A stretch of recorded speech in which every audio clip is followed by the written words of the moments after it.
Welcome to this Delph Stack tutorial video.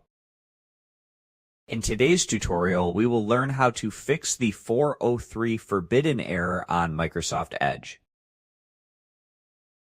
This issue usually happens when cache data is corrupted, extensions interfere with the website, or the browser blocks access to a page.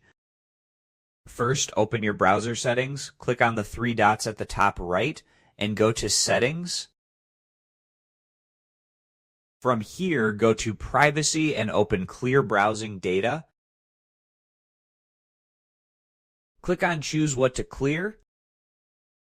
Make sure cookies and other site data and cached images and files are selected. Then click on Clear Now.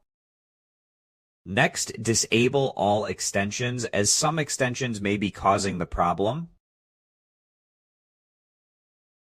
In Settings, open the Extensions tab, turn off all active extensions, and relaunch the browser.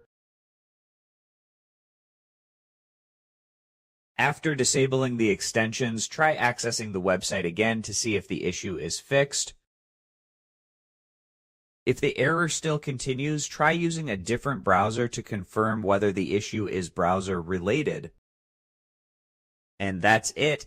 We just learned how to fix the Microsoft Edge 403 forbidden error by clearing site data, disabling extensions, and testing the website in a different browser. Thanks for watching, and don't forget to check out the next Delph Stack tutorial video.